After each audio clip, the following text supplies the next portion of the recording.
Man, you're a fun fighter to watch. Thank you. Like, really, really fun fighter to watch.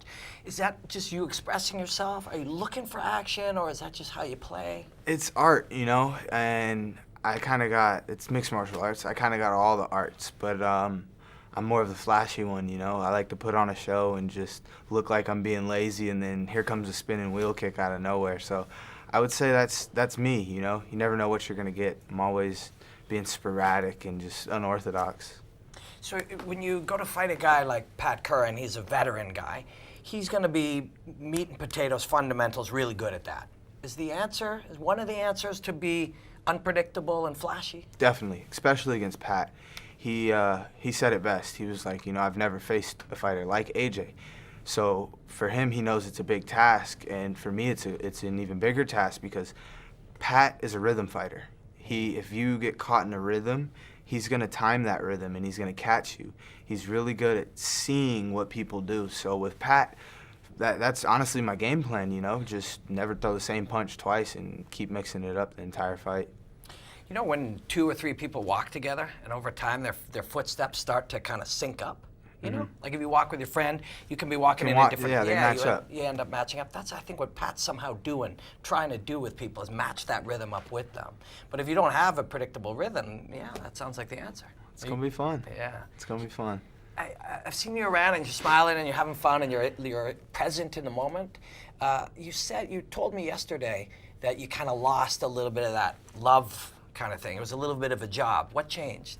I would say just getting older.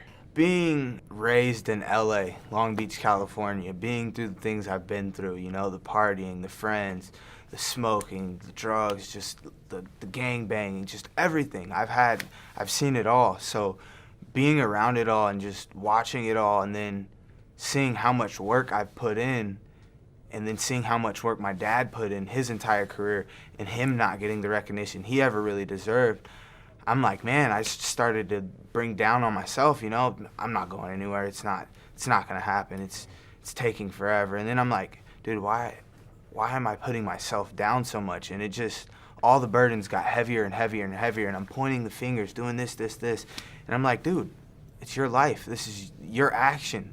Go do it. Go change whatever you don't like. So I would say it's just the trials and tribulations of life, staying prayed up and just putting it in God's hands and just letting him walk my walk for me, and that's all I could really do, Yeah, I mean, you're talking about kind of growing up, basically, right? Pretty much. Being self-aware, learning about yourself. It's crazy. So this featherweight Grand Prix is like $1 million. $1 million is a lot of money. It's motivation. Yeah, and there's a belt. There's beating the best guys in the world. This is something you want to be a part of big time, right? Definitely. And a guy you train with, friend, Aaron Pico, he's going to be in it probably too. Is that why you guys aren't training together now? I don't think so. I don't know, honestly. I was scheduled to fight Hawaii December. He was scheduled to fight Corrales. I told my dad I didn't like to fight with him for Corrales. I felt he was moving too fast. It's like my little brother, in a sense. He's a couple years younger than me, but it's a fight game, If you feel like you can go tackle that line, go ahead. Stick to the game plan, and my dad's not going to lead you down the wrong path, Our game plans are solid. They're wrote in stone. You go do this is your job, this is how you get it done. Game plan was go out there, you sit him on his ass, which he did. If you're in the clinch and you're a high-level wrestler like that, take him down.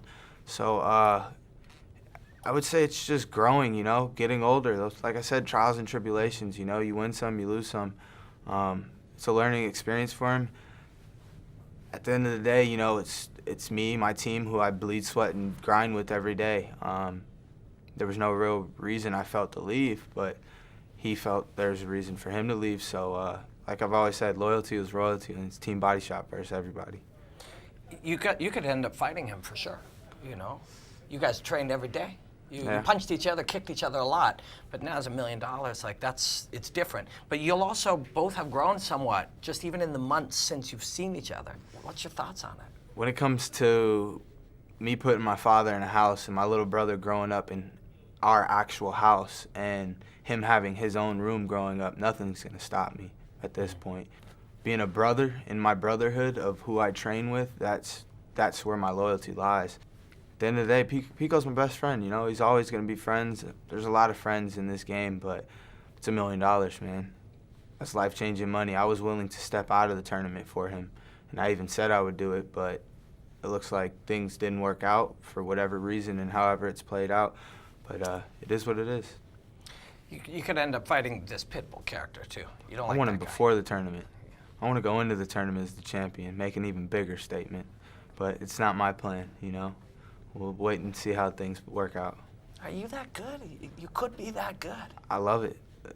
This is my dream since I was a kid. Since I was my first interview, I've said I'm going to be the Floyd Mayweather of MMA. And I stick by that. Everybody that tells me, I was just on Gary Vee's show. And Gary Vee, I was like, oh, I'm going to be the Floyd Mayweather of MMA. He's like, you know, everyone loses sometime. I'm like, nah, sorry, no disrespect, Gary Vee, but you're wrong. Like, and that's Gary Vee, dude. I know. So, but, you know, it's not their dream. It's my dream. So I don't expect people to see my dream because it's my dream. So that's just what it is. It's how hard I want to work for it and what I need to do to be prepared for it. You've seen fighters your whole life. And some of them talk about when they're undefeated, they say, I've accepted the fact that I will lose one day. But you have not. No. You won't. I don't want to accept it. If that's, you know, I was in Ireland. That was probably my first real fight where it was win or lose. And I knew I was in his home turf. I won the first round. You're in Ireland. Main event, fighting Brian Moore. Could go either way. Okay. Second round, I got split open. I lost the second round. Was gassed. Third round, I was sitting in the corner and I'm just listening to my dad and everybody. Didn't hear a word anyone saying. Just thinking in my head, and I'm just like, dude, you're in Ireland. It's third round. They're out here screaming, ole, ole, ole. I'm like, there's no way if this goes to the judges, you're going to win. This is the fight that you wanted. You trained a week for this fight. You knew you weren't prepared, and you put yourself in this situation. Go fight. I got up, and I was just like, I'm giving it all I got. I'm going to bite this mouthpiece and swing until I can't swing anymore. First 1-2, I sat him on his ass, and I was just like, oh, I got him. And that was it. So it's, I don't know. I like to push myself. I would say push myself and push things to the limit, you know? In anything I do. I thrive off the adrenaline. I thrive off of becoming better, pushing myself until I can't push myself anymore. It's not about what's in front of me, but how far, how hard can I go?